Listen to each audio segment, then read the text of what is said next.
Hey guys, what's going on? I wanted to discuss today this one topic that I've talked about and the alternative media talks about, and it's regarding a situation where an exchange, an electronic exchange, could suddenly stop working because there was some sort of fraud involved in that.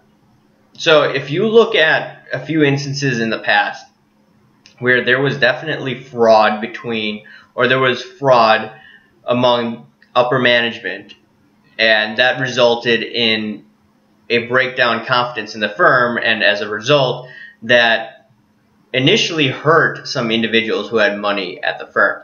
For instance, if you want to look at this firm called Refco, it was the largest entity out there on the CME. There's a futures exchange, FX exchange, etc. And what ended up happening in 2005, the CEO, what he did, he engaged in fraud, and he was using client accounts that weren't supposed to be used for this intended purposes. He tried to hide money from the auditors. He tried to fool them, but in the end, he got busted. And as a result, the client funds were actually frozen. Some individuals got their money back within a quick period of time if you read articles about it. But then, on the other hand, their FX division, their currency division, there were approximately 17,000 customers that could not pull out their funds. And going through some of those articles, it looks like some of those people did get the money in full, while on the other hand, not everyone did. Now, if you want to fast forward to the story with MF Global, what ended up happening was, John Corzine, the former CEO of Goldman Sachs, and then also a politician in the state of New Jersey. Well, this individual decided to bet against European debt, based on what I remember. And he took bets that were really, really leveraged, and he used customer funds to try to make sure that, hey, you know what? My bets won't be in big trouble if I just use customer funds for rehypothecation. But long story short, what ended up happening was MF Global got busted. We had many individuals, renowned individuals such as Gerald Celente. He couldn't pull his money out, right? He had a margin call when they transferred his funds to this broker out in Chicago called R.J. O'Brien's Futures Exchange. So, long story short, a few years after this, they did end up settling this lawsuit with MF Global, and these individuals started getting their funds back. It wasn't 100%, but they got close to 100% of their funds back. So what does this mean for the future? And some people say, hey, a Comex default, this and that. My take is that I think regulators and the central planners have learned from the mistakes of what happened with Refco and with, MF Global, and that what they're going to do in their own minds is they're going to freeze the funds again like they did with MF Global. And it's probably going to take a few years before you could withdraw your money from those exchanges. So a lot of people talking about this Comex default, this and that. How I think is going to go down is when we see the next financial panic, which I feel is going to be in pensions, it's going to be in muni bonds, this and that, right?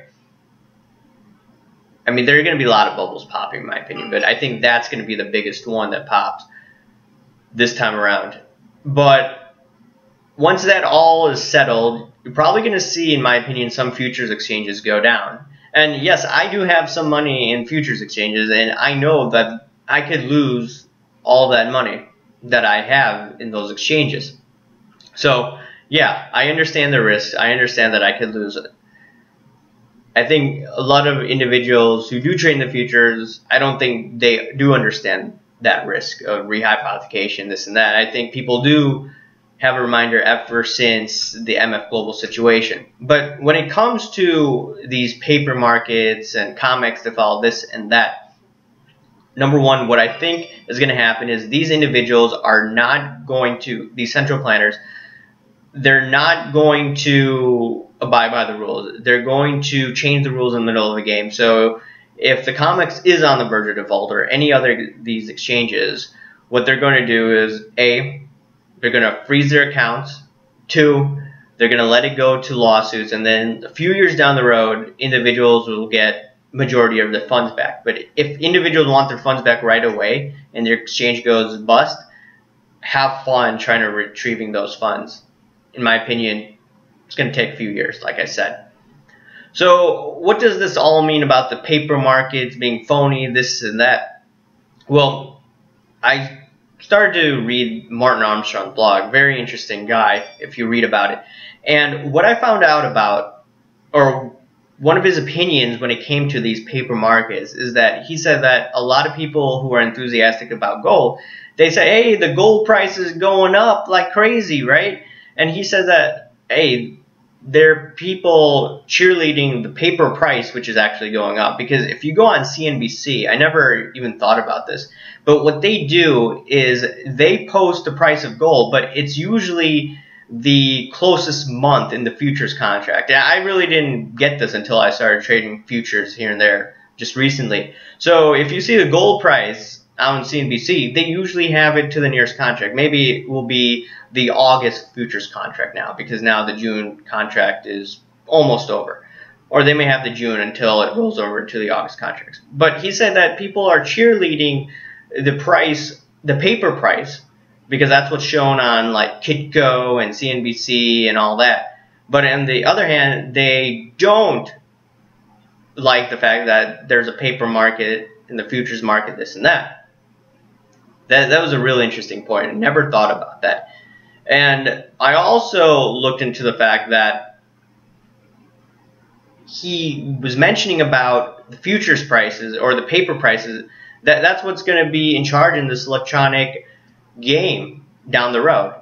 I mean, he correctly assesses that all these elites are going towards a paperless society, not paperless society, but a cashless society. If you go towards a cashless society, guess what? What's going to control these markets now? It's going to be the electronic game. So, long story short, I do feel that we will see an MF Global situation, but what they'll probably do is what they did with MF Global. People will get refunded, but it'll probably take a few years to sort through all this mess. So, because of all this, I'd like to have my assets in a diversified fashion. I want to access my money in different manners, right? I'm not going to put all my money in a bank. I'm not going to put all my money under my mattress. I'm going to have in different venues. So if there is a point where my money in my brokerage account, my futures account, or my bank account gets frozen because of whatever freaking reason, because of rehypothecation, because of the phoniness of this economy, what I'm going to do is I'm going to just sit back and relax and realize that, hey, you know what? Stuff can happen, but at the end of the day, I just need to have fun, have a diversified set of assets, have a diversified set of strategies, and just enjoy. That's all I'm going to look at it. I mean, if the Comex does default and the paper market does break down, okay, fine. Even though I have traded in these paper markets, it's not going to kill me, right? But anyways, just wanted to leave a thought about this. I wonder what you guys think about this. Leave your thoughts, and I'll talk to you later. Bye.